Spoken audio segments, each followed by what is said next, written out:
huge land somewhere. Let's leave. If you go there, I don't even think. I don't want to say something. But see, this is the reason why we have to push the forward of. We have to push this narrative forward. Yes, this airport show or this aerospace show is coming, and I'm glad that the minister was able to, get that to work. But the thing is, when it comes, the stakeholders within all these airports that we have in the country that are not functioning, that is a no-go area, some of them have been turned to where the cows go to eat grass. They have to bring the operators of those airports to this show. They need to sell what they have. That look, yes, you can't do this and the other, but you can bring it there for maintenance, for servicing, and for repairs. Mind you, if this is going to exist there, they might have the personnel, the technology and the technical personnel that needs to carry out this repair and the servicing. Most likely, you're flying them from abroad. You fly them from abroad down to Lagos. Then from Lagos, you now move them down to those places. Most times when we keep looking at problems, we will get into business. But we have to fix this. We have to fix. This is a business. How whatever we call them, expatriates or whatever we need to call them, how they live, that is none of your. This is a business. If Dangote tomorrow decides to invest in that particular business, will you tell him how he's going to deal with who he's going to work with? There are expatriates working in his company. Hope you know. How he houses them, they know. How he takes care of them, they know. It's something that is viable and is profitable, looking at where we are right now and looking at the number of growth that is going to come into this particular sector. It's possible, it's viable. That's what I'm saying. Let's look into it. We can make money into it. If we can, yesterday we talked about Nigeria surpassing OPEC quota. Yes. That was a good news. So let's also look at this particular good news. Not good enough. Just 1.5 million barrels. Our target is, what's OPEC quota? 1.4? 1.5. 1.5. How many? Were we making it before? We have the capacity to do. We have the capacity. Yeah, but now the target is even 2.06. But they hit choose. Okay, now let's neglect the business aspect you're talking about. Okay. Is this business viable for Nigeria? Of course it is business viable. But we need to take care of what's on ground. Yes, of course. Yes. The facilities, once you get the facilities going, and the business can take off. Yes. Good. Now let's look at one other aspect. Tourism. Yes. And that's the second aspect of the story. It's not completely the second aspect because it talks about tourism. Hotel. Now, we are going to look for Mr. Dotto, and Mr. Dotto will have a major part to play in this particular place. Now, let's look at the tourism part of it. Yes. Do you see us having tourism stands and boards in this particular show? If they are not there, they are doing themselves a disservice. Tourism, trade, and logistics, they have to be there, and the public-private partnership is going to exist. So the tourism that we're talking about in Nigeria, it's something that we've not even started scratching the surface. And most of the time, even though most airports in Nigeria can't do international flights, we should be able to cover local flights. Because if we are able to cover local flights, and we have only few airports in Nigeria that can do international flights, the thing is when they get into the Nigerian space, our local flight should not even be operated by foreign airlines. In fact, by way of policy, I think the government should even restrict, maybe that's what's obtainable currently, where international airlines don't fly local routes, because we're trying to reserve that market for local airlines in order to enable them and to make them grow. Okay. But if we're not doing well in that aspect, do not forget, these guys are not just businessmen, they are equally politicians, and they know how to lobby their way through to get the authorities to open the space for them to come participate in there, and they can take the market away from the mouth of the local airlines. The local airlines have it in their hands, because tourism, as far as it's concerned, is it from north to south, to southwest, to the east, to the middle belt, to the core north, we have it, but it is a market that should be reserved for the local airlines. Okay, while we are still on that, let's go to the part B of this same aviation news, aviation story. Now, in the related move, you heard us talking about that before. Aviation Minister Festus Keyamo, he's back in the news. He may soon, mark the word may, soon approve the return of the stalled Airport, Hotel and International Conference Center project to boycott the Aviation Services Limited, following a 19-year legal dispute with the Federal Airport Authority of Nigeria. The multi-billion-dollar project located near Murtala Mohammed Terminal 2 was halted over concession disagreement. Resolving the conflict is seen by industry experts as a key step towards strengthening aviation infrastructure and unlocking private sector investment. Now, this particular dispute dates back to 2005. 19 good years. Yeah. Now, the company commenced construction of the airport, hotel, and conference center. The FAN gave the land. Now, the disagreement of Nigerian company. Of course, yes, boycotting is Nigerian company, owned by, you know him, Wale Babalaki. You know the name. So now, this particular disagreement was over concession agreement. They operate the Murtala Mohammed Terminal 2. Now, FAN in 2013 terminated this lease. They were citing breach of contract and failure to meet the deadlines. Now, boycotting on their own side went to court to restrain them from going ahead. And we're also saying that FAN did not follow through with the agreement and the necessary support did not come. 19 years of up and down. 19 years of construction not happening. That particular abandoned edifice is still there. Once you're going to the airport, you'll be looking at it and you're asking yourself, what exactly is this?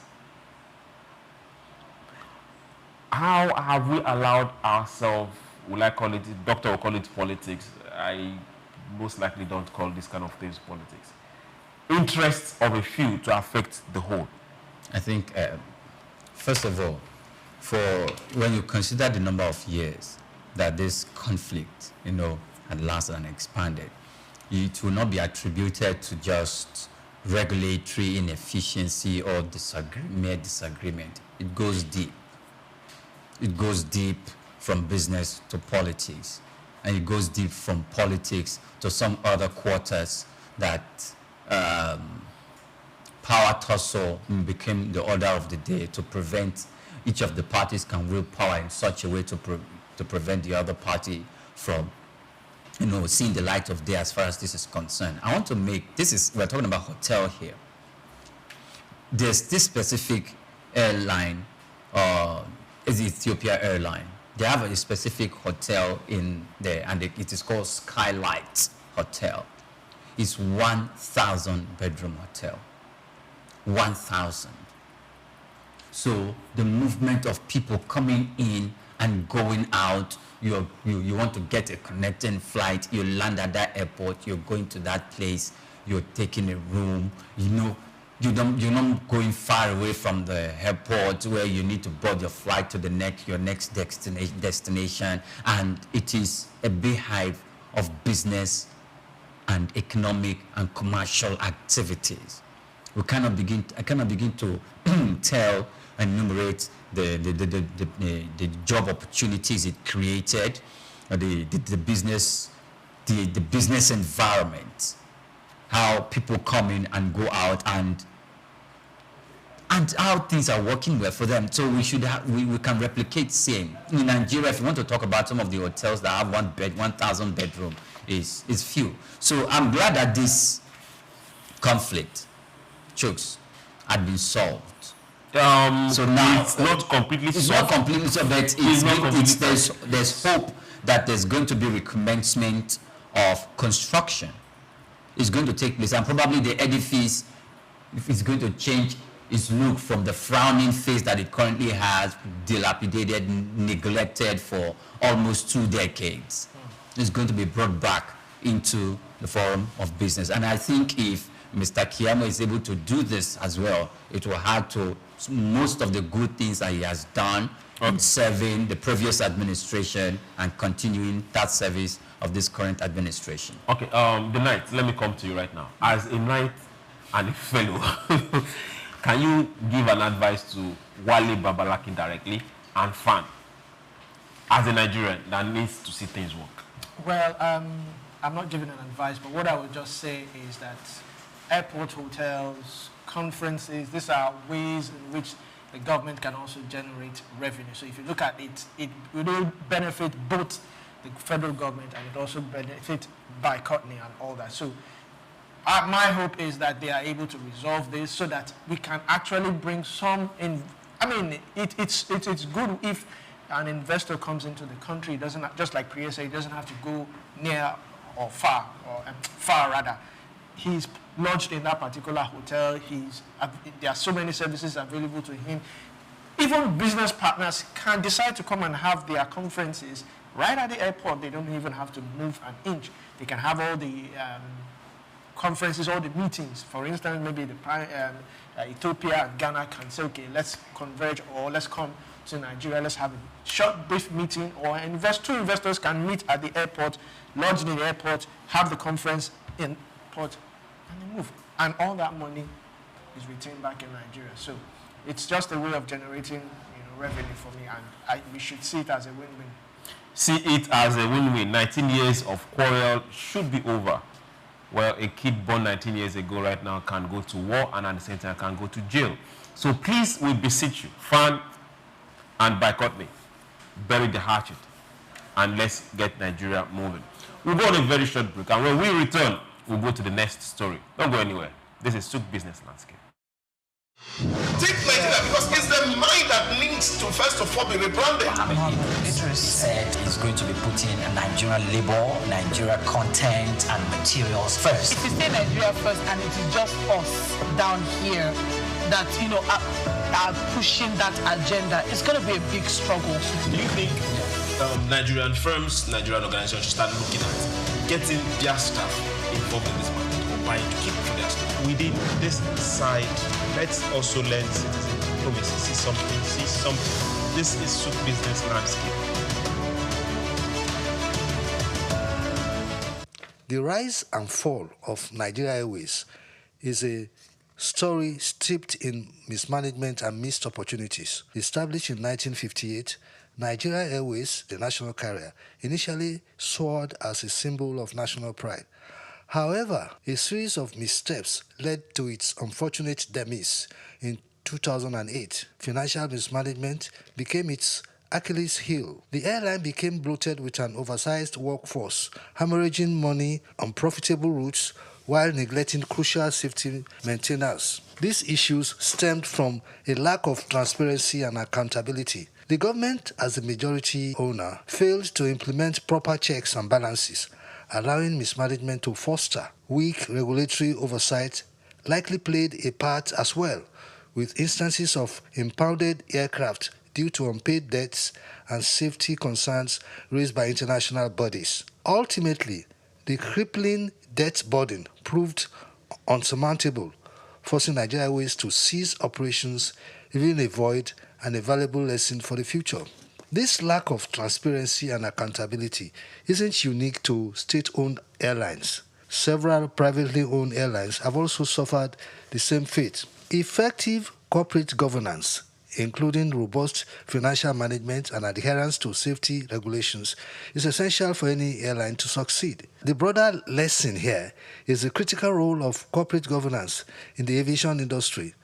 Effective management, robust financial strategies, supportive economic policies, and modern infrastructure are crucial for the growth and success of airlines. Addressing these challenges requires a concerted effort from both the government and the private sector to foster a conducive environment for aviation to thrive.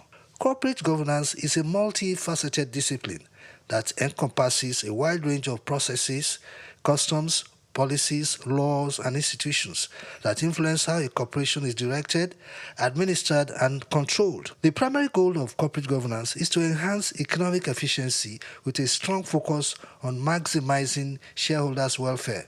Effective corporate governance has been linked to improved organizational performance, a fact supported by numerous studies. For airlines, factors such as board compositions, management practices, and regulating compliance significantly impact performance and operational efficiency and customer satisfaction are paramount. Robust corporate governance ensures that airlines operate transparently, ethically, and in alignment with both regulatory standards and stakeholder expectations. This is crucial for maintaining public trust, ensuring operational sustainability, and achieving long-term profitability. Across the Atlantic, one airline consistently ranks among the world's most profitable, Delta Airlines. What propels this country to such heights? The answer lies in its unwavering commitment to strong corporate governance. Delta's governance structure is robust, featuring a strong independent board of directors. This board comprises individuals with diverse backgrounds, skills, and experiences, ensuring a wide range of perspectives in decision-making processes. As of December 31, 2023, the board includes 10 independent directors and 2 non-independent members. Take Nigeria because it's the mind that needs to first of all be rebranded.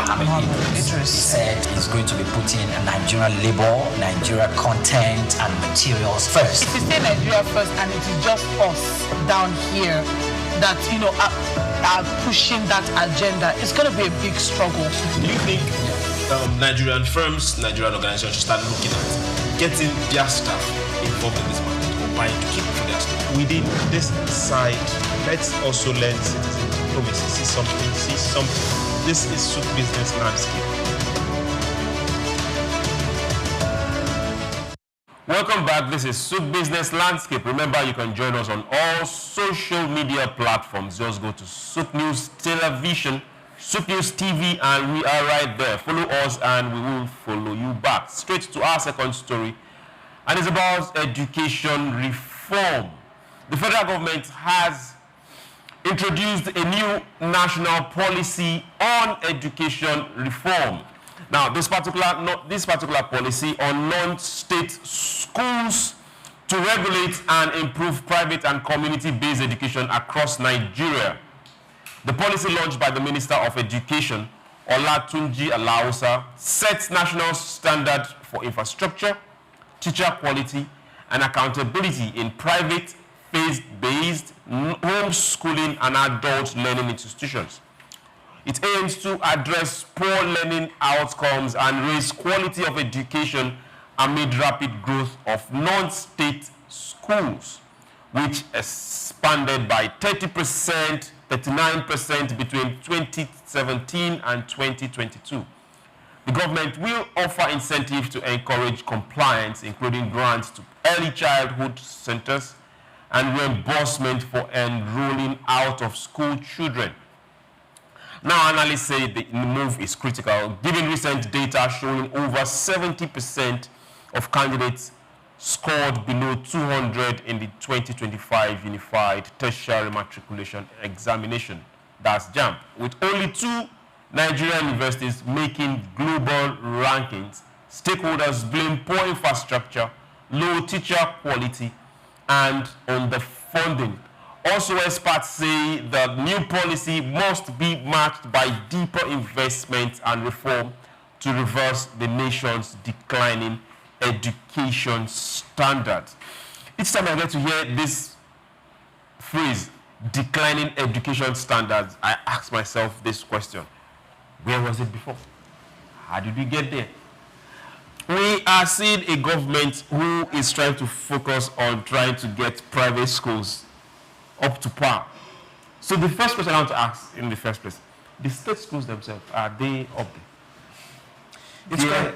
Dear Knight, help us on this one. It's quite interesting. I remember when former Governor Nasir El-Rufai conducted a teacher's examination, and a whole lot of them, large amount of them, failed that examination. State-owned schools? Yes. Okay. It was quite shocking that even teachers are not, even the quality of teachers we have, it's nothing to write home about. So in as much as we are trying to get out of school children, we're trying to get these children who don't have access to quality education, we're trying to bring them into the bracket and promote inclusive education, inclusive access to education. The state schools, how are they actually doing? How many of these state schools have laboratories? Can boast of it? How many of them? These are some of the things. How many of them have vocational training skills? Intro tech back then was just carpentry to me in secondary school. It was not intro technology. The technological aspect. Introductory to technology. It was not there. It was just carpentry. That's where we go and get our chairs when you get an admission into secondary school. That's where you go and receive your chairs and all that. So it's quite funny. So I think there's a saying that before you remove the speck out of someone's eye, you have to remove the speck out of your own eye. So it's a good move. The government. We always come out with these good policies, amazing policies, but it's implementation that actually matters. How we're able to implement this, how we're going to sustain it is part of the thing that we're supposed to actually focus on. It's also good that we're trying to get out of school children, back into the education system. But my focus is the quality of teachers that we have right now. What can we say about it? Regulating private school is one thing, but what about state school? Can they measure to par? Can they compete? Okay. Priye, quick one. Why do we have an upsurge, a rise in establishment of private schools? Well, I think there's a rise because, first of all, our population. Okay. The way, sometimes the government themselves, they have been alleged that, look, you do not plan or look ahead when it comes to Nigeria and the population growth. Even the public facilities and infrastructure that we have in place probably can only adequately suffice for maybe 80 million people or thereabout. Now we're over 200 million. Yes, you're doing, but you're not putting into consideration the way we grow population-wise. And if you look at Nigeria's population from 15 to about, is it how many, 35 or 45, they are fall within the youth category. Now, for secondary school, let's say between the ages of 13, 12 to about 19, or thereabout, or 18, falls in that category of going to secondary school. So that population is there, and the government schools, the state schools that we have, cannot really account for that, to receive all those huge amount of students and young people for that secondary school category. At least let me focus there for now. So you have this upsurge of private schools coming up, and then it didn't start today. It has started quite a while, and I think the number they give, about 39%, is quite small. If it should be at least 43, 45% upsurge. Apart from population, we see. My time when I went to public school rather, I didn't go to private school, public school, secondary school. It was, you have good teachers. In your time? I think we had good teachers. I see them as teachers who were good.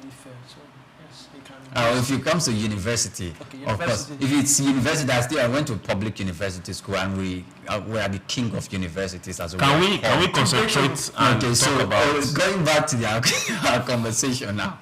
We could see that sometimes people want their wards to have a certain level of foundational knowledge. Though the public school give that, but the foundational knowledge is not enough. The kind of example I want to give can only happen in universities. And I'm trying to see I can paint a parallel of that in secondary school. Now, we are focusing on out-of-school children. A high percentage of out-of-school children are in primary schools, in kindergartens, in nursery schools. In secondary schools. Yes. Too. Now we have less number of out-of-school children in secondary schools. Remember, we have a case where your elementary schools are the most important, down to your junior secondary school. That used to be a policy in Nigeria. Once you are done with junior secondary school, well, you can decide to go do what you want. One of the things that the government did not put into consideration, because when I went for a journalist training, there was a time, and they were told about states that were having out-of-school children. And they mentioned Lagos State. Lagos State is one of the highest in the country. I opened my mouth. Why? You said Lagos have more than 2 million out-of-school children in Lagos State. And this is not, you might not look at them and call them people from Lagos. People come into Lagos every day. Out-of-school children are out-of-school children. I know. It doesn't matter where I know, they are fine. from. They come into Lagos and you see them sell. During time of school, they are the ones that sell on the streets and all of that. So even when you want to interview them, you cannot, because you do not have you have to blur their faces and all of that. So the thing is, hold on, Priya. You're taking us too far. Let me ask this question. Give us your direct response, so we move very fast. Now we are looking at private schools and government coming up with a policy to regulate them, intervene. Yes. Can private school take in out-of-school children, knowing fully well that most private schools function by fees that are collected? Yes, that's so where I was heading. Can they take in who's going to pay their school fees? Now, government is saying incentives. Incentives in what form? How regular are those incentives going to come? Okay, fine. If the government is going to provide incentives, that's good. I think the government can handle it, because if it can't, it won't even do that. Okay. One of the reasons why I think the government can handle it, it will make provision from that, from its regular budget. 1, 2, it's going to approach some goodwill philanthropists in the state to be able to also intervene, to take part in that, to sponsor some of these people in school. And let's not even just keep it at out of school children. We also need to understand something, that the workforce, the quality of workforce in these schools are very, very key and important. Which of the schools? In private schools or in... Oh, that's why I mentioned in the first instance that some parents are very, very careful on their wards going to specific schools. They don't, even when the primary schools, the government schools can do better, they don't take their wards there. They take them to good private schools, because they've seen the kind of workforce they have there, and they want you to impart the same knowledge that impacts that workforce, that teacher in the private secondary school, has ensued to the admiration of the parents, and they feel that, if you can do this, my child coming to school under your tutelage, you'll be able to impart the same there. Okay. Hold on to those thoughts. Let me come to you, Olumide. If government is saying that we have incentive to give to private school to take on out-of-school children, what happened to government school? Why not direct those same incentives to the same government school to make them better, so that they can take up those out-of-school children? Well, while I'm not privy to that kind of information, I believe... That is what our story is about. That is the policy that they are saying. We are also looking at incentives, federal government giving incentives to these private schools. Yes. And I think the question is, what kind of incentive? I feel, for instance, now, the federal government can partner with certain private school owners, give them a certain amount, a certain vast land where they can build these schools, and you have a certain number of indigents from that particular state enrolled there. You can also partner with private sectors and give scholarships. What about faith-based organizations? You can also do that with churches also. You can also, through the local government, where I'm even going is through the local government. If each local government in the Federation of Nigeria decide that they would, probably every year or 2 years, they will partner with a private school to establish, whether existing or create another one, whereby the community dwellers in that particular local government can have access to education. There's something you have to... We can start from there. We can start from there. My mind keep ringing at this. What about the government schools? If we keep trying to make the government schools cannot take... The government schools cannot handle the whole of this population. The United Nations UNICEF, United Nations Education and Cultural Trust Fund, how many teachers did they set as a landmark for a teacher to how many students?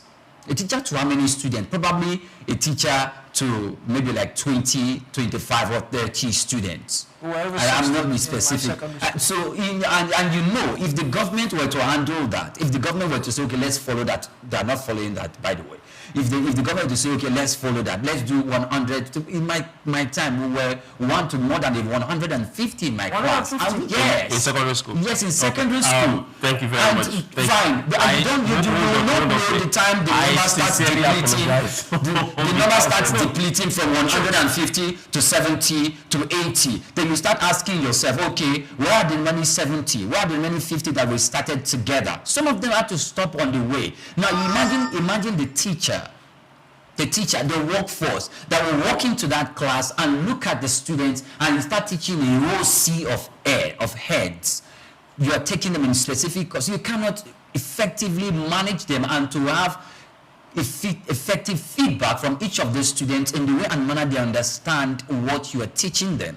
And that is a lapse. So if the government is going to do that, the government is going to find out, okay, there's lapse in this, and let's make an alternative. Making an alternative is the right way Mr. Tunji Alausa is going, where I don't know if they still have 150 now in public schools. And if he said, okay, let's make sure we regulate the private school, because as a result of that, you have so many private schools booming up, and some of them fall short of the same standard that you and I are complaining that the government is not meeting, the government schools are not meeting.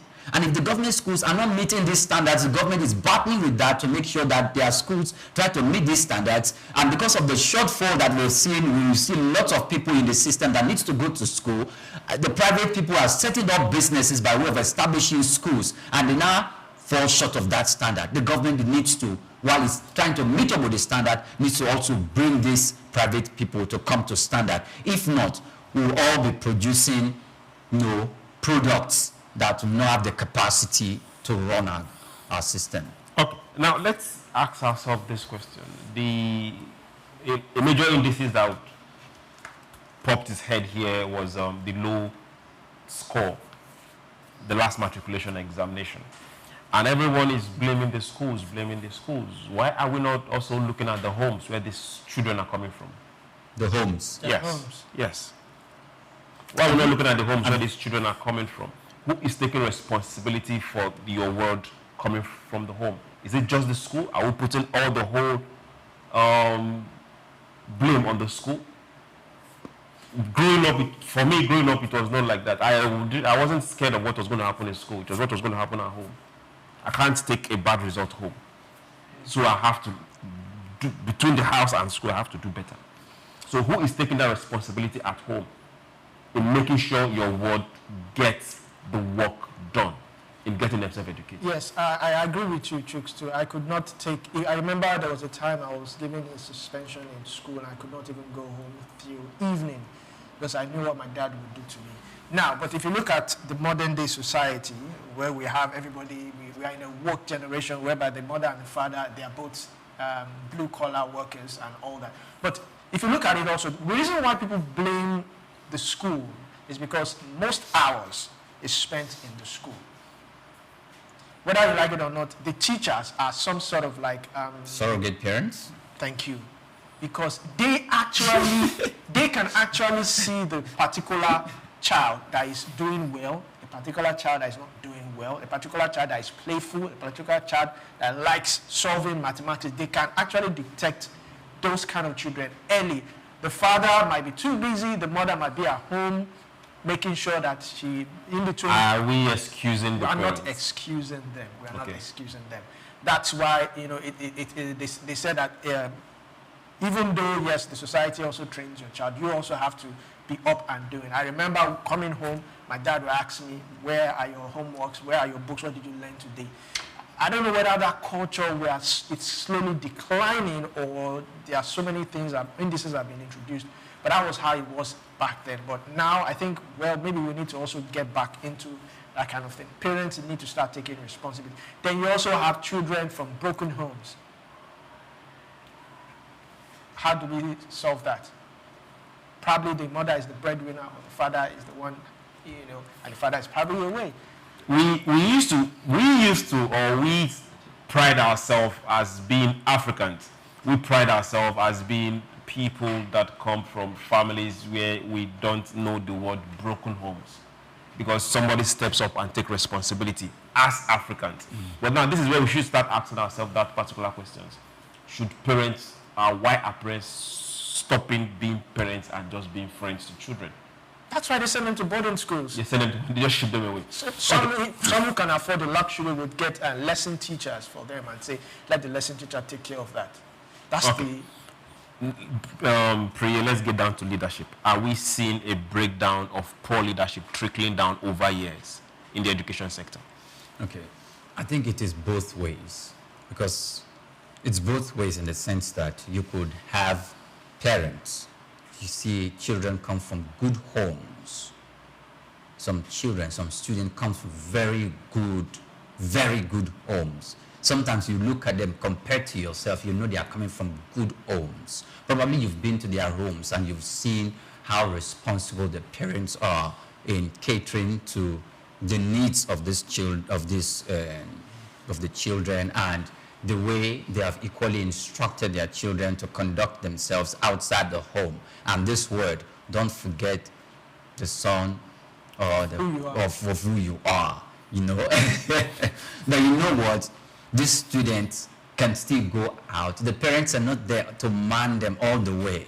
So it becomes their own responsibility to either do what the instruction that's been given from home, or maybe explore, be a little bit adventurous because of the youthful exuberance that's in them. So I will not completely blame leadership, and I will not completely absolve the students, because you are sent out there, you stayed there, because I've met students who bought iPhones with their school fees. Okay. While you secondary or university? That was university actually. Because I have met students in secondary schools who were all sent to go to school, but you know what? They went to work. They went to work. Like he went to work. Manual labor, menial jobs. Okay, just the way you have bus conductors, there's a driver, there's a bus conductor. He worked as one to go earn money. So I begin to think, because it's on this table that we talked about learning the craft of making money or business entrepreneurship right from the cradle. And this is a second, we wouldn't have known if the father hadn't come to school and walked into our class like one of the teachers. We thought he was one of our new teachers, and he was looking all around the class and said, my son is not in school. And saw one of his friends sitting there and said, come here, where is your friend? So he's not in school. He shook his head. He called the teacher. The teacher came and spoke and said, okay, I did not see. He's not coming to school. So, oh, he's not been into school for past 3 days. Okay. So the thing is, he came to school. At the end of the story, we knew that he went to work as a bus conductor. Why did he do that? Okay, speak to this. Speak to so this. There are needs. Speak to this. Now we see budgets and from government. And we'll now ask ourselves, okay, budget release, was it spent, or are they spent meticulously for the purpose for which they were budgeted for? These are issues we also need to tackle. For the spending on education itself, is it enough? Should we put in more budget spending for education? Yes, we should put in budget spending for education, but we don't have to lump it all around as the budget needs to be the way and manner the budget, that money budgeted for education that is going to be allocated, dispersed. We should have specific projects within the education that we are sending that money for. Speak to timelines. Not only building infrastructure, there's an environment that the student learns that allows the student to get knowledge that you are trying to pass out to that student. There's an environment that is conducive for learning. We've seen videos where children sit on the floor. We've seen videos where teachers you have to fold their trousers because the classroom is flooded and they are still saddled with the responsibility to teach. So they do that. So those that have money now go to private schools. So those that have money cannot go to private school. Okay. There are some private. Just a moment. Let me just land on this. Okay. There are some private schools that you see. You are going to make a vow that day your child will never go to public school. And some of these private schools are owned by government officials. You are going to be blind to how much they pay The reason why you're going to be blind to that, even if it's inconveniencing for you, you want to strive to pay it for your child to have education in that environment, in that vicinity, under the tutelage of those certain kind of people. You want to do that because you know that the finished product of your son or your daughter is going to be something presentable. Okay. For everyone out there, I hope you're following this conversation. Go on our social media platforms and join this conversation. We'll go straight to our third story for today. UK, Nigeria tackle banking hurdles to boost trade ties. Efforts to strengthen business relations between Nigeria and the United Kingdom are getting traction, as London's Deputy Mayor Howard Dober pledged actions to resolve key regulatory barriers limiting cross-border financial transactions. During his visit to Lagos, Dober identified the difficulty Nigerian firms face in opening UK bank accounts as a major challenge. Despite many of these businesses having strong track records and earning millions in revenue, Dober said London will work with UK regulators to develop more flexible risk assessment frameworks to support legitimate Nigerian businesses. Through its agency, London and Partners, the city aims to open market access for Nigerian startups and tech firms while helping British businesses expand into Nigeria. Take note of that. He emphasized that easing cross-border payment fractions, especially between Lagos and London, will be crucial to unlocking two-way trade and scaling global opportunities. Gentlemen, we are back to the visit of not just the mayor, but he came in company of business-minded public servants. Now, the last time we spoke about the mayor's visit, we were asking ourselves this particular question: to whose advantage was that particular visit? Do we think he's coming to sell Nigeria? Because obviously he came here to sell London. Now we are seeing direct emphasis, direct indices in what they are trying to do. Ability for you to transact business with ease. Ability to move money with ease. Now, Nigerian businesses, is this majorly to our advantage? Well, I don't think so. It might sound it is, but I don't think so. Because if you look at it, what are the merits and demerits of this? I'm looking at implementation challenges. I'm looking at perceived favoritism.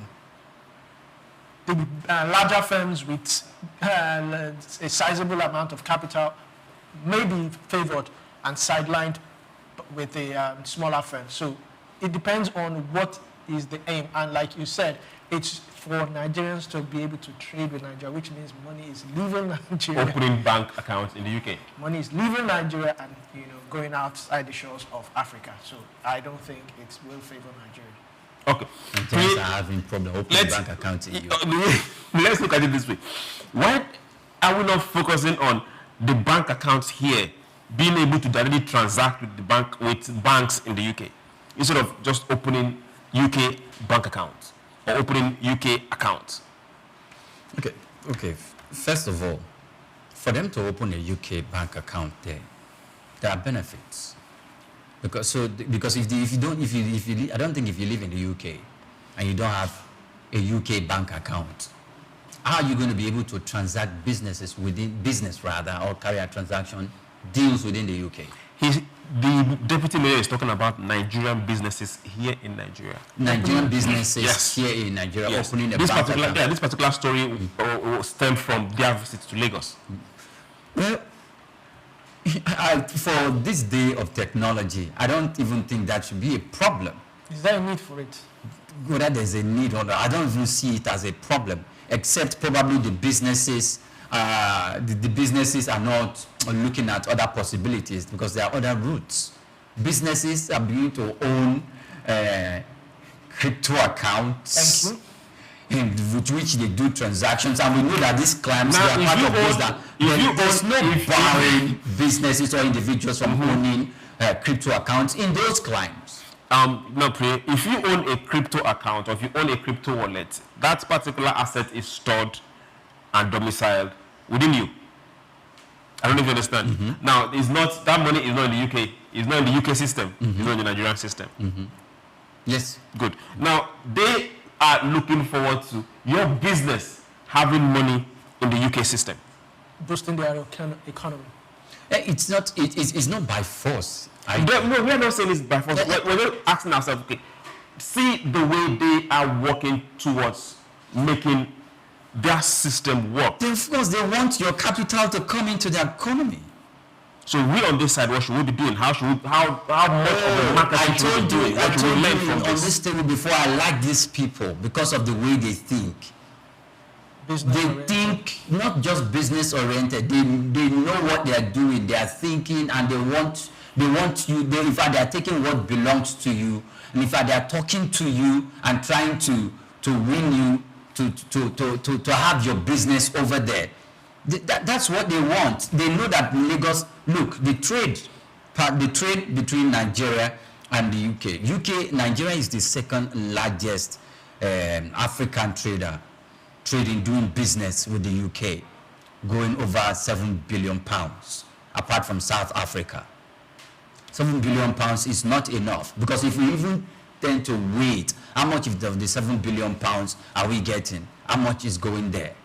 So it's not enough. And if we are the second, £7 billion, that means if it's even smaller within the continent of Africa. They're not just doing this only in Nigeria. Trust me, after this, you will see another African country will be in line for this. And I like that. The reason why I like it is because where did they come to? They came to Nigeria. We're in Nigeria. They came to Lagos, is it not? If it's not Lagos, Abuja, Kano, and Port Harcourt, forget it. Okay. For everyone out there, remember, this is all about selling. What do we have to sell?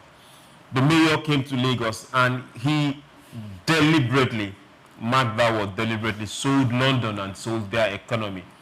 I give him and I say kudos to him. We should also start selling ours. We should also be able to step out of the shores of this country and put our foot on the ground and make people come invest this way. With that, let's go straight to our fourth story for today. The federal government says it generated 1.7 trillion naira in revenue from electricity tariff in 2024, marking a 70% increase from 1 trillion naira recorded in 2023. This gain of over 700 billion naira is credited to the cost-reflective tariff adjusted for Band A consumers. Congratulations to Band A consumers. Now, the Minister of Power, Chief Adebayo Adelabu, disclosed this at the African Natural Resource and Energy Investment Summit 2025 in Abuja. Adelabu revealed that the government will now prioritize local manufacturers in meeting Nigeria's electricity infrastructure needs through enforceable local content policy. He emphasized that domestic content will be used as a measurable instrument to boost industrial output, economic development, and energy security. He also announced that 11 states now have regulatory control over their sub-national power markets under the Electricity Act of 2023. Now, ladies and gentlemen, let's look at this particular thing. 1.7 billion. Trillion. 1.7 trillion generated, I guess, against 1 trillion 2023. 1.7 trillion 2024. That's a rise of about 700 billion, thanks to the elder ones in Band A. This is the side I find difficult to understand. Should we at this state still be looking at taxing or collecting power generated revenue via classification or via consumption? I think classification reflects consumption. Because how does classification reflect consumption? It should be, why are you put in Band A? Why are you then in Band B? If you're put in Band A, at least there's this expectation that you're supposed to have more power, more time. 20 to 24. 22 to 24. 22 to 24. So if you're in Band B, you'll be looking at 20 to 22. Yes. For power. So classification will represent consumption in this case, because if is there need for that classification? There's no. If there's no, okay, for one reason, I'm not trying to defend that, but there's a reason why it is said that way. And remember, this comes with location. That location that have industrial. Don't you think this is just an avenue to fleece people? If you look at it, because even the Band A people, where I was staying before, I was under Band A, and there were times we had no power. For a whole day. For a whole day.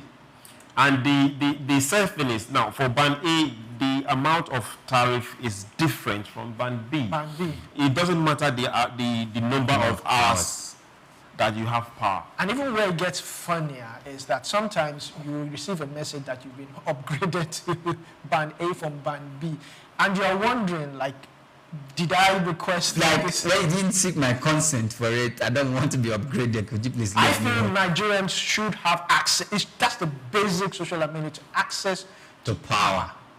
Not Band A, Band B, or that. If you now decide, because if we're operating on meters and all that, you can decide that this is the amount of units I want to consume. For this month. Then I know that, I mean, there was a time Adelabu said Nigerians should be putting off their freezers and all that. Then, so if I know that I'm consuming too much, or I consumed too much last month, I would tailor my consumption towards the specific things I need in the house.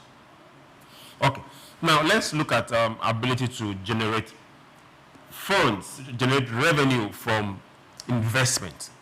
Now, both the GENCOs, DISCOs, transmission, and all that, a whole lot of investment has gone down into this. And there's no better way of getting these funds back than distribution. Why in 2025 do we still see estimated billing? Okay. First of all, I think that's the question that even the GENCOs and the DISCOs will need to answer. One.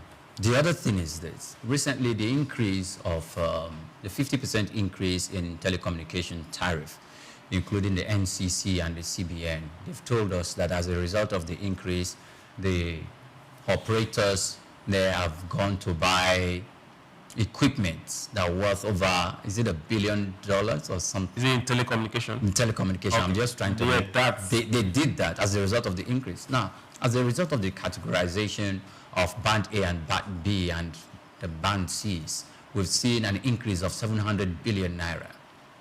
In generated revenue? In generated revenue. So where are we heading with that? Infrastructure should be made available within that space. So when you do that, if that infrastructure is going to deplete the operation and the use of estimated billing, that is what the industry stakeholders should be looking at, and not the continuation of that. Because when they do that, it is seen, not only perceived, seen as a way to take money from the pocket of Nigerians without any justification. Okay, let's look at this band system. Should this band system be tied to government subsidy on power? No, it shouldn't be. But if we decide to remove subsidy on power, you will know who would suffer it. Even though I think Nigeria is still the one with the highest amount of subsidy on power, I think for now we should concentrate on generating power. If more states, Lagos, yes, good. If more states are generating power, if the private investors come into it, now we have a lot of power. I think we are rotating between 3,000 to 4,000. 7,000. To 7. Have we gone to 7,000? If we can maintain that, first we have the problem of generating, we have the problem of transmitting, then we have the problem of distributing. But if we can take care of the problem of generating, then we know it's the problem of transmitting and distributing that we have. So I feel that we should first focus on generating enough power. There's a particular African country that had to switch off, I think, about 5 plants because they were generating more than what they needed. We will get there someday. But we need to focus on, first of all, generating.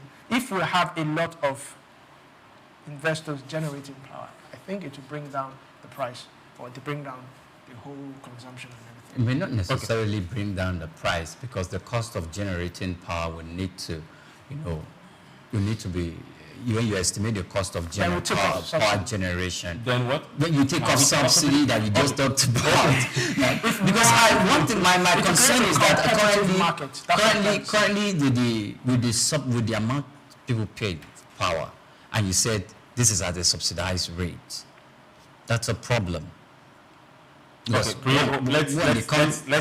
hold on to this now, because we need to move to the next story. Now, for everyone out there, remember, let's pay for what we use. If you consume power, please pay for it. And for the stakeholders, investors, and government, there is no government the world over that don't subsidize something one way or the other for our citizens. Please, let's subsidize power. Let's get Nigerians working. Let's get industries working, because our progress is directly proportional to our ability to have power. We've got a very short break. This is SBL. Don't go anywhere. We'll be right back. The mind that needs to first of all be rebranded. It said is going to be putting Nigerian labor, Nigeria content and materials first. If you say Nigeria first and it is just us down here that, are pushing that agenda, it's going to be a big struggle. Do you think Nigerian firms, Nigerian organizations should start looking at getting their staff involved in this market, or buying to keep for their staff? Within this side, let's also learn citizen diplomacy. See something. This is SOUQ Business Landscape. Lateef Jakande. Born Lateef Kayode Jakande in the Ekpetedo area of Lagos Island, Lagos State, on July 1929. He studied at the Lagos Public School at Enowa, Lagos Island, then at Bonham Memorial Methodist School, Port Harcourt, King's College, enrolled at Ilesha Grammar School, where he edited a literary paper called The Quarterly Mirror. Jakande began a career in journalism in 1949 with a daily service and joined the Nigerian Tribune in 1953. The owner, Chief Obafemi Awolowo, appointed Jakande editor-in-chief of the Tribune in 1956. Jakande established John West Publications in 1975 after leaving Tribune and began to publish the Lagos News. He served as the first president of the Newspaper Proprietors Association of Nigeria, NPAN. Jakande ran for election as executive governor of Lagos State in 1979 on the Unity Party of Nigeria platform. His administration was effective and open and implemented the cardinal policies of his party. He introduced housing and educational programs targeting the poor, building new neighborhood primary and secondary schools, and providing free primary and secondary education. He gave poor people's children education, and many of them are now very prominent in the society today. Jakande established the Lagos State University and constructed over 30,000 housing units. After the military takeover in 1983, Jakande was charged, prosecuted, and convicted of treason and later pardoned. He served as Minister of Works under the Sani Abacha military regime. He died in Lagos on February 11, 2021. Lateef Jakande was the first civilian governor of Lagos State. Lateef Kayode Jakande, SOUQ Enlightenment. Broad Street. Broad Street, situated in Lagos Island, is steeped in Nigerian history. Once the biggest financial hub of the country, it housed the headquarters of major banks, linked to CBN, the stock exchange, and the loads of lender companies. Broad Street is a historically significant street. It has played a central role in the development of Lagos and history, an important commercial and administrative center for the British colonial authorities. It was also a home to some of the city's earliest modern buildings. Broad Street was a residential area in the pre-colonial era. With the British came the Methodist Boys High School in 1878 and the Broad Street Prison in 1882, renamed Freedom Park. The General Hospital, which was a British military hospital, was built in 1893, being the first general hospital in Nigeria. The old British Secretariat building, which is now the Federal Ministry of Justice, was built in 1906. Broad Street has seen a full turn into modern commercial office blocks, complexes, skyscrapers, and markets from the outer marina through Akpombo, early into the Adeniji Adele Road. Broad Street is one of the busiest streets in Nigeria on weekdays, where commercial activities take place day and night. From modern buildings to ancient structures, this street gives one a raw dose of life in Lagos. Broad Street is often referred to as Lagos Financial District. It boasts a mix of architectural styles, reflecting its long history, colonial-era buildings, Victorian and Edwardian architectural features, alongside more modern skyscrapers and structures. Broad Street remains a vital, vibrant part of the Nigerian economy. Broad Street. SOUQ Enlightenment. Take Nigeria because it's the mind that needs to first of all be rebranded. He said he's going to be putting Nigerian labor, Nigeria content and materials first. If we say Nigeria first and it is just us down here that, are pushing that agenda, it's going to be a big struggle. Do you think Nigerian firms, Nigerian organizations should start looking at getting their staff involved in this market or buying to keep for their staff? Within this side, let's also learn citizen diplomacy. See something. This is SOUQ Business Landscape. Welcome back. This is SBL, and we are reaching you from SOUQNews TV right here in Lagos. Now to our fifth story of the day. The Lagos State Government and major transport unions have agreed on a 10,000 naira enforcement fee for electronic call-up of trucks operating along the Lekki-Ekpe corridor. This resolution followed a stakeholder meeting hosted at Dangote Oil Refining Limited, where parties committed to streamlining truck movement to reduce gridlock and enhance efficiency. A communique from the meeting obtained by reporters on Thursday was signed by key representatives including Lagos Commissioner for Transportation, Shehu Oshiemi, President of NUPENG, Williams Akpocha, President of NATO, Alhaji Yusuf Othman, and IPMAN President Alhaji Hamad Fashola.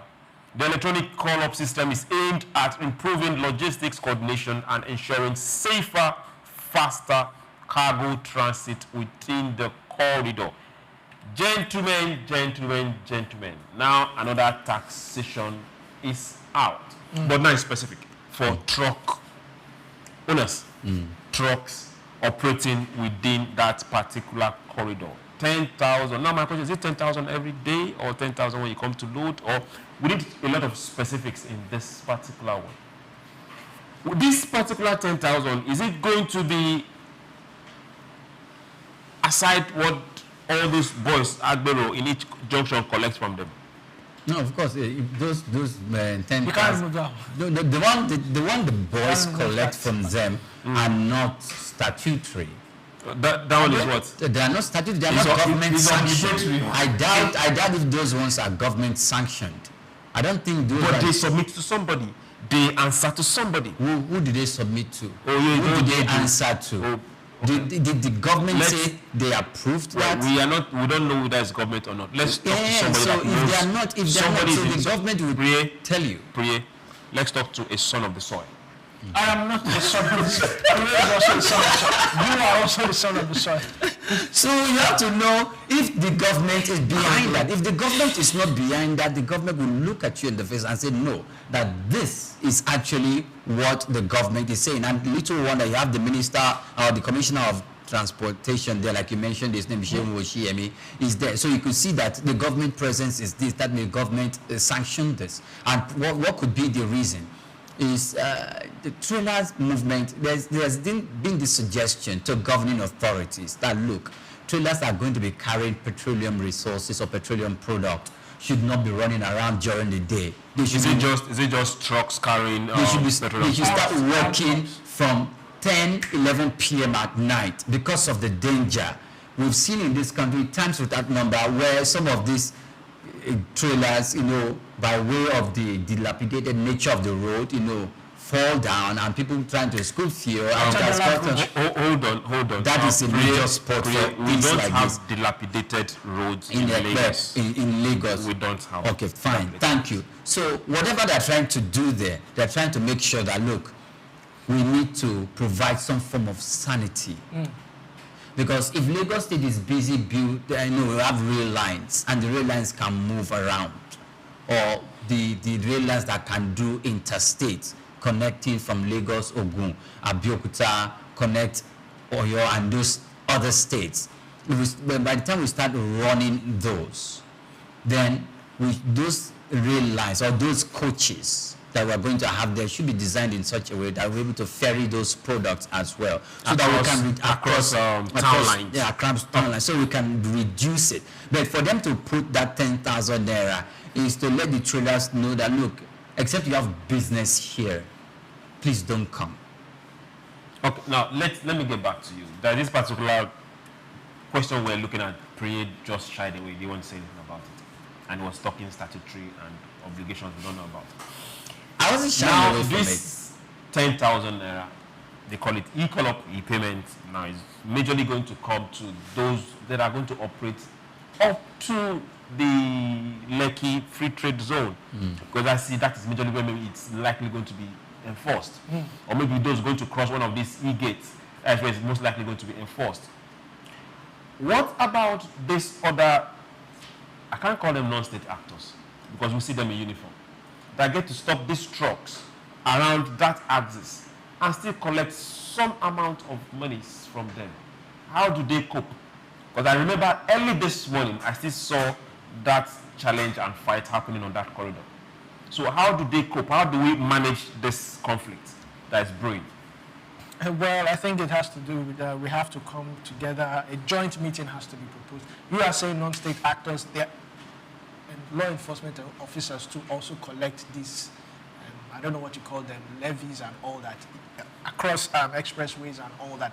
You see them stop and, they point. And what can you do? Do you want them to delay you? Do you want them, these non-state actors, they can be very dangerous. Non-state actors in uniforms? I'm only using your words. It's now my words. They can actually do damage to these trucks, and you do not want that.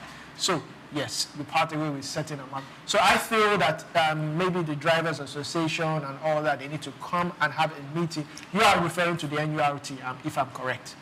Yes, NURT, then also non-NURT members. Yes, then also some. I think the NURT will have to take responsibility, because normally they have uniforms that they wear and stand and collect depending on the route you're applying.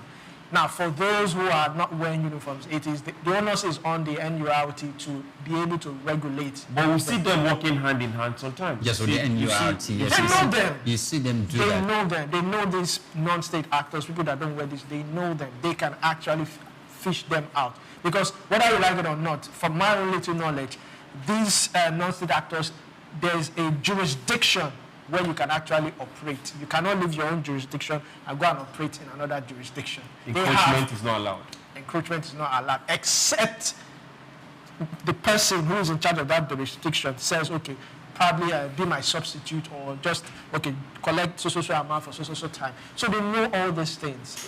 It's still all politics. Okay. Now, we are trying to make sure that goods and services move smoothly without interference. And logistics business, it's not just well planned, but it's seamlessly helping businesses grow.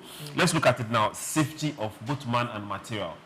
Priya was talking about time of movement for trucks. Yes. Should we stipulate, just like we have on Third Mainland Bridge, that trucks should not be seen on that axis by 10 p.m. Not just that or axis. by 12 p.m. I think there was after 4 a.m. There was a particular governor, maybe it was during Fashola. Fashola, trucks can go on Third Mainland Bridge.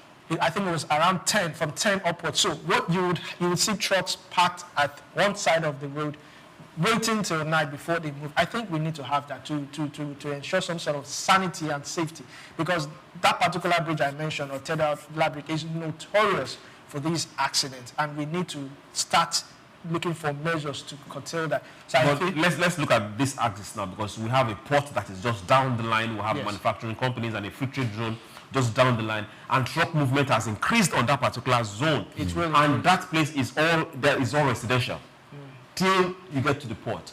We need to protect lives. Okay, so Chooks, one of the reasons I could be thinking why the government is coming up with that e-call-up system for those trucks is that there's been a position that was painted by stakeholders that, look, the presence of trucks on roads itself have a collateral damage on the quality of that road. Can we talk about human beings and property? Leave the road. I'm coming, just a moment. So when they do that, the government probably would have built that road from sources or through partnerships where they need to pay back. And so this is also going to serve as a money for maintenance of those infrastructure, and to also, fund the public-private partnership. Okay. Maintenance of that axis used to be LCC, Lekki Concession Company. Used to be done by LCC, thanks to the toll gate. But now the toll gate is no longer functioning. No, except the one in is that one still functioning? I don't think that. At the time, it tried for the one inside Lekki Phase 1. We have to confirm if that is functioning.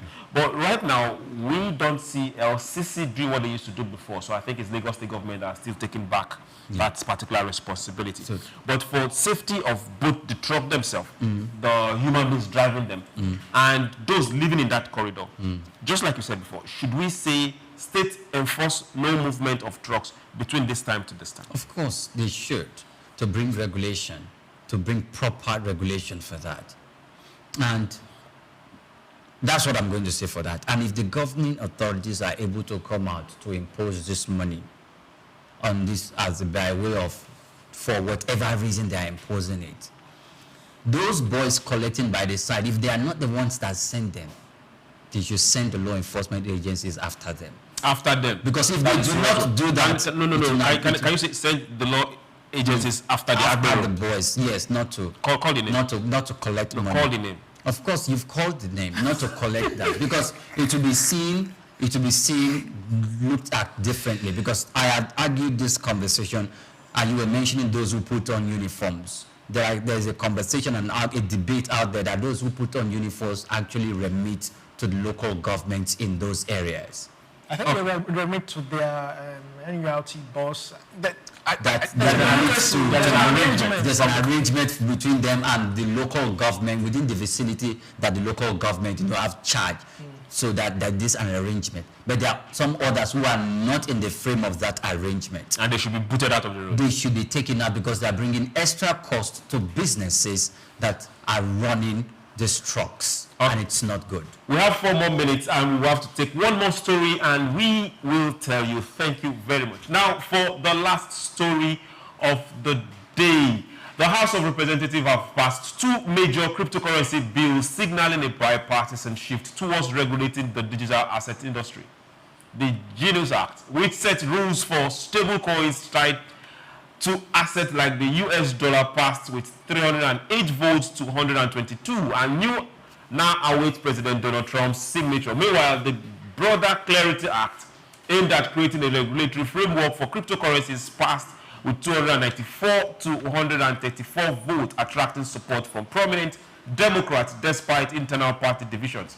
While some Democrats, including Representative Maxine Waters, raised concerns about financial risks and Trump's family ties to crypto ventures, support from others like Nancy Pelosi and Pete Aguilar highlights the growing political will to bring digital assets into mainstream finance. A third bill banning a U.S. central bank digital currency also passed. Now, ladies and gentlemen, on this particular table... There's no lady on the table. Okay. Ladies watching us and gentlemen on the table. On this particular table, we're talking sometime about the cryptocurrency. Yes, and the increase to $120,000. Yes, and our ability as Africans. the foresight to get into this particular space and also grab something, make something for ourselves. Just yesterday, the U.S. government passed 2 bills. 3, the third one is silent.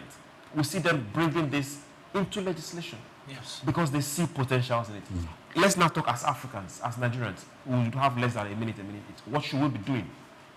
I think we should get into this cryptocurrency, whether regulated or unregulated, but much of it should be regulated, because whether you like it or not, it's also a channel to siphon or launder money, as we have seen by different people. So I think we should actually, the government should actually get into cryptocurrency. We can have agencies regulated, the SEC and whatnot can regulate this particular thing.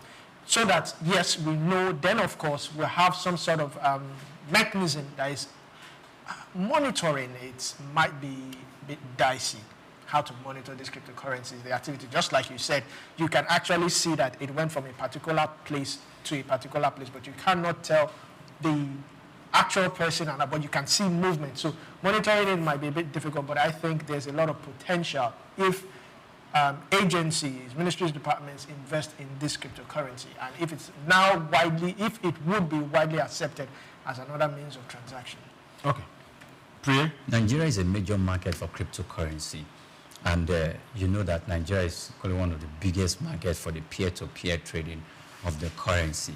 So this, with this bill coming from the U.S., it can spur another market in Africa. So what we need to do is that foremost fintechs in Nigeria needs to design, cryptocurrency or digital products, that can align and be well placed, standardized, and can compete globally.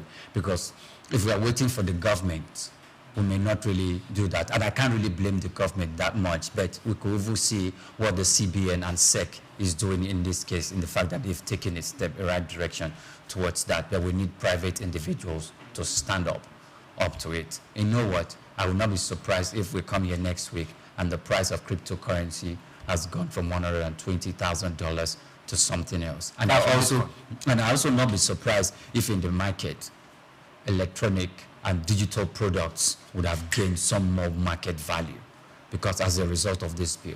Okay. Now, always know this, that when politicians, wherever make some particular decisions, the market also makes their own decisions based on what is happening there. And just like Priya said, the markets are really gaining up and rising. Digital assets are on the rise. For this particular market, Africa, rise. Africa, wake up. Let's stop playing the catch-up game. Let's be part of those that are coming to the market, not just to buy, but to sell. I want to say thank you to everyone that has been part of this particular production today, from the crew behind the cameras to those in the MC. I want to say thank you very much. And for we here, I want to say you have yourself a fabulous, fabulous weekend. My name is SOUQ, John Rogers SOUQ. We'll do this again on Monday. Pray? Yes, from me to you, thank God it's Friday. I'm Rui Priya Krumale, and thanks for watching. Have a splendid weekend. It's been a pleasure staying with us Monday to Friday. Let's do this again next week. And if you have enjoyed it, please like, comment, and share. Follow us on all our social media platforms at SOUQNews TV. I'm Olumide Shokoya. Do have yourself a lovely weekend. Take Nigeria, because it's the mind that needs to first of all be rebranded. It said he's going to be putting Nigerian labor, Nigeria content, and materials first. If you say Nigeria first and it is just us down here that, are pushing that agenda, it's going to be a big struggle. Do you think Nigerian firms, Nigerian organizations should start looking at getting their staff involved in this market, or buying to keep for their staff? Within this side, let's also learn citizen diplomacy. See something. This is SOUQ Business Landscape.